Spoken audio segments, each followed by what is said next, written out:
नमस्कार। आज के वीडियो में हम एंजाइम की कार्यप्रणाली का अध्ययन करेंगे कि किस प्रकार एंजाइम सबस्ट्रेट के साथ जुड़कर अभिक्रिया के वेग को बढ़ा देता है। हमने पहले भी पढ़ा था कि एंजाइम जो है सबस्ट्रेट के साथ जुड़कर एंजाइम सबस्ट्रेट कॉम्प्लेक्स बनाते हैं। एंजाइम सबस्ट्रेट कॉम्प्लेक्स के लिए हम हिंदी में संकुल, सम्मिश्र ऐसे शब्दों का यूज़ कर सकते हैं। संकुल ज़्यादातर प्रचलित है, सम्मिश्र भी बोल सकते हैं। कॉम्प्लेक्स या सम्मिश्र या संकुल का मतलब हुआ कि अस्थायी संरचना बनती है। ठीक है। एंजाइम में कुछ निश्चित स्थान होते हैं, कुछ खांच जैसे, गड्ढे जैसी, दरारें जैसी होती है जिनको सक्रिय स्थल कहते हैं। उन सक्रिय स्थलों में से सबस्ट्रेट जुड़ जाता है जिससे एंजाइम सबस्ट्रेट कॉम्प्लेक्स बनता है। आपको एक चित्र के द्वारा इसको समझाने का प्रयास करते हैं। ये देखिए, इस चित्र में ये ग्रीन कलर का एंजाइम है, ये सबस्ट्रेट है, ये इसका सक्रिय स्थल है।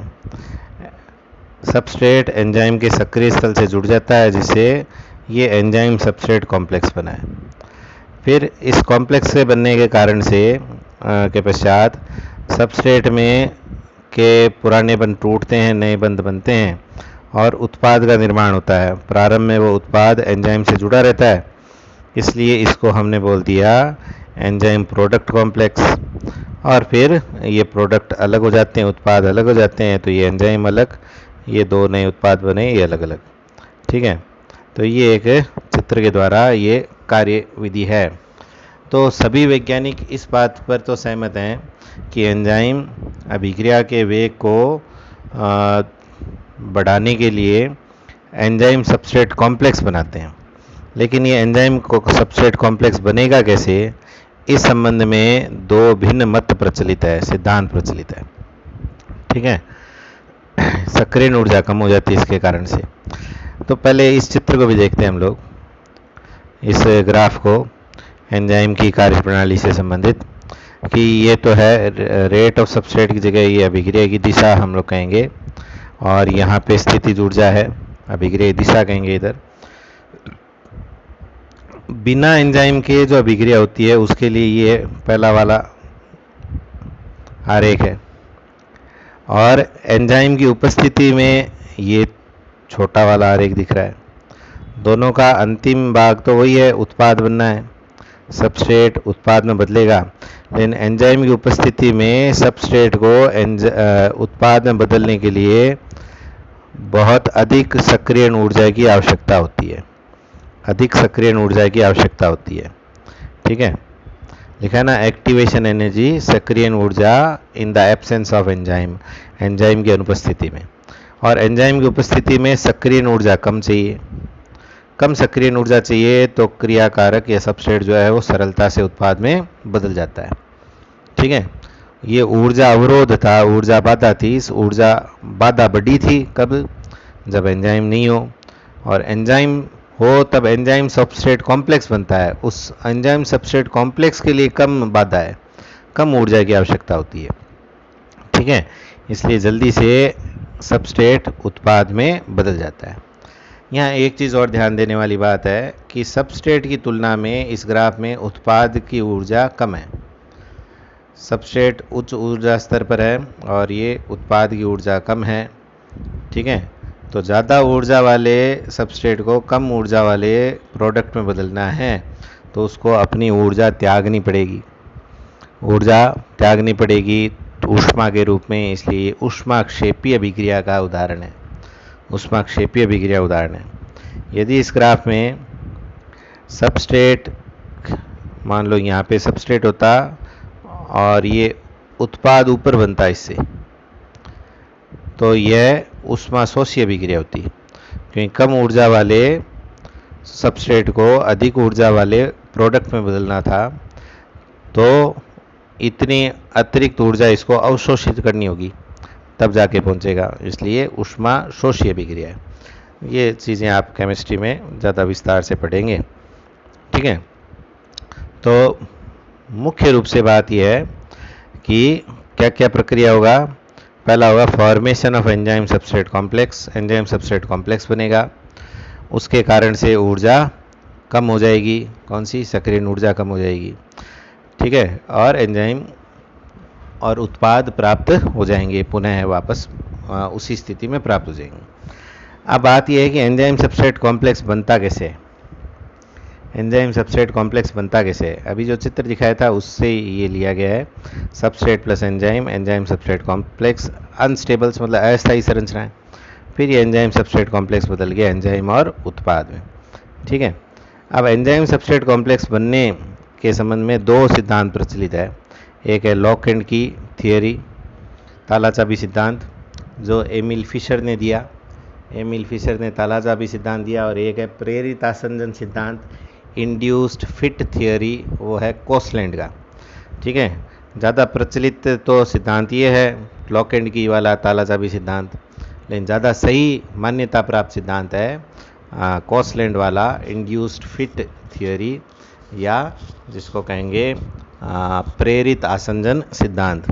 तो लॉक एंड की थियोरी में हम लोग एक चित्र से इसको समझते हैं।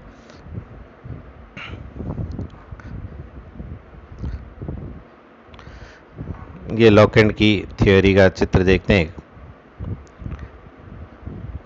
आपको दिख रहा है इस सिद्धांत के अनुसार एंजाइम को ताला माना गया है और चाबी जो है वो सबस्ट्रेट है। जिस आप सभी को पता है कि ताला हमेशा बड़ा होता है, चाबी छोटी होती है। तो एंजाइम का आकार, आणविक आकार बड़ा होता है, हमने पढ़ा है पिछले वीडियोस में, है ना। सबस्ट्रेट से बड़े आकार का होता है, इसलिए ये ताला भी हो गया। और ये भी हमने पढ़ा कि एंजाइम में कुछ निश्चित गड्ढे, दरारें होती है, पॉकेट जैसी संरचनाएं होती हैं, जिनको सक्रिय स्थल कहते हैं, जहाँ से सबस्ट्रेट जुड़ता है। यानी सबस्ट्रेट जो कि चाबी है, वो एंजाइम जो कि ताला है, में हर कहीं नहीं जुड़ सकता, ठीक है। आपको ही पता है, सभी जानते हैं कि ताले में चाबी एक निश्चित जगह ही लगेगी। ताले में हर कहीं चाबी को हम लोग नहीं डाल सकते। सेम वैसे ही दूसरा, प्रत्येक ताले की निश्चित चाबी होती है और उस चाबी की लीवर्स जो होते हैं, जो डिज़ाइन है, उसी के अनुरूप ताले के अंदर की डिज़ाइन होती है। तभी जो चाबी उसके अंदर घुसती है और उसको हम लोग क्लॉकवाइज या एंटी क्लॉकवाइज घुमा सकते हैं, घूमती है। यदि दूसरे ताले की चाबी हम डालने का प्रयास करते हैं तो या तो वो अंदर डलेगी नहीं, और अंदर घुस भी जाएगी तो वो घूमेगी नहीं, ताला नहीं खुलेगी, क्योंकि उनकी संरचना अनुरूप नहीं है। यही बातें एमिल फिशर ने कहा कि जिस प्रकार ताले की संरचना सबस्ट्रेट के अनुरूप होती है, चाबी के अनुरूप होती है, उसी प्रकार एंजाइम रूपी ताले की संरचना सबस्ट्रेट ताले की एंजाइम रूपी ताले के सक्रिय स्थल की संरचना सबस्ट्रेट रूपी चाबी के अनुरूप होती है, बिल्कुल वैसी। तो ये डिज़ाइन देखिए सबस्ट्रेट की, और वैसी की वैसी डिज़ाइन यहाँ पे सक्रिय स्थल की दिखाई गई है। तो चाबी जो है यानी सबस्ट्रेट, वो ताले के सक्रिय स्थल यानी एंजाइम के सक्रिय स्थल से जुड़ जाते हैं और एंजाइम सबस्ट्रेट कॉम्प्लेक्स बनता है। ये ताला चाबी सिद्धांत है। अब एमिल फिशर ने दिया, कोसलैंड ने इसमें थोड़ा परिवर्तन किया। ज़्यादा मान्यता प्राप्त सिद्धांत कोसलैंड का है, इंड्यूस्ड फिट थ्योरी बोलते हैं इसको। इस चित्र का नाम दिया इंड्यूस्ड फिट मॉडल। दोनों सिद्धांत में थोड़ा सा अंतर है। एमिल फिशर के ताले चाबी सिद्धांत के अनुसार सक्रिय स्थल की संरचना पहले से ही अनुरूप होती है सबस्ट्रेट के जैसी की जैसी होती है उस सिद्धांत में।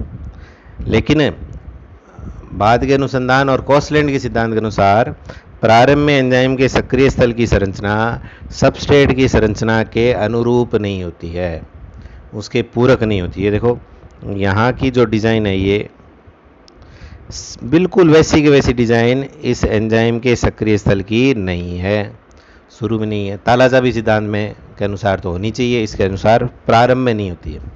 लेकिन जब सबस्ट्रेट एंजाइम के सक्रिय स्थल से जुड़ता है तो सक्रिय स्थल की संरचना उससे प्रेरित होकर, उसके आसंजन मतलब उसके चिपकने से प्रेरित होकर उसके अनुरूप हो जाती है, उसके अनुरूप डल जाती है।